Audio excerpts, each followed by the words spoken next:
இன்னைக்கு எபிசோட்ல பொங்கல் அன்னைக்கு விடியற் காலையிலேயே ஆனந்தி வாசல்ல நின்னுட்டு இருந்தத கயல் பார்த்து அதிர்ச்சி அடைஞ்சாங்க. என்னடி இங்க பண்றேன்னு கேட்டப்போ ஆனந்தி திருதிருன்னு முழிச்சதும் கயல் துருவி துருவி கேள்வி கேட்டது ஆரம்பமே பரபரப்பா இருந்துச்சு. ஆனந்தி ஏதோ மறைக்கிறான்னு கயலுக்கு சந்தேகம் வந்தாலும் பொங்கல் கோலம் போட எல்லாரும் எழுந்து வந்தது அவளை தற்காலிகமா காப்பாத்திடுச்சு.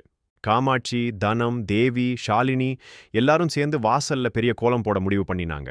ஷாலினி ஆர்வமா பேசினாலும் ஆனந்திக்கு உள்ளுக்குள்ள உதறல் எடுத்துச்சு. ஏன்னா எல்லாரும் வாசல்ல இருந்தா ரூம்ல மறைஞ்சிருக்க பாலுவை எப்படி வெளியே அனுப்புறதுன்னு அவ தவிச்ச தவிப்பு பார்க்கவே பரிதாபமா இருந்துச்சு.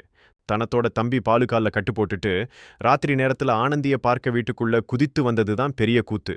எனக்கு அடிபட்டப்போ நீ ஏன் பார்க்க வரலன்னு அவன் உரிமை கொண்டாடி கேட்டப்போ ஆனந்தி அவன் திட்டி வெளியே அனுப்ப முயற்சி செஞ்சா.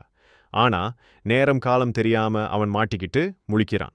திடீர்னு காமாட்சிக்கு சால்வை எடுக்க கயல் ஆனந்தி ரூமுக்கு வந்தப்போ நெஞ்சு பக்குன்னு இருந்துச்சு. ஆனந்தி பதறிப்போய் அலமாரிய மறைச்சாலும் கயல் சந்தேகத்தோட தானே திறந்து எடுத்தாங்க. உள்ள பாலு ஒளிஞ்சிருக்க கயல் கண்ணுல அவன் சிக்காம தப்பிச்சது மயிரிழை அதிர்ஷ்டம். ஆனா ஏதோ ஒரு உருவம் இருக்கிற மாதிரி கயலுக்கு தோணினது சஸ்பென்ஸ். கோலம் போட்டு முடிக்க விடியற்கால 4:30 மணி ஆகும்னு காமாட்சி சொன்னதும் ஆனந்திக்கு தூக்கி வாரி போச்சு. அதுவரைக்கும் இவனை எப்படி உள்ளே வச்சிருக்கிறதுன்னு அவ பயந்தப்போ கயல் அவளோட நடவடிக்கைகள்ல மாற்றம் தெரியறத கவனிச்சிட்டா. ஆனந்தி பண்ற ஒவ்வொரு தப்பும் அவள் கயல் கிட்ட சிக்க வைக்க போகுதுன்னு நல்லா தெரியுது.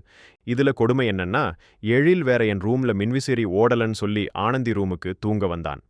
ஆனந்தி பதறிப்போய் அவனை விரட்டி விட்டாலும் உள்ள இருந்த பாலுவுக்கு எழில் குரல் பரிச்சயமா இருக்குன்னு சொன்னது பெரிய திருப்பம். பகை வெளியே வரப்போகுதுன்னு தோணுது.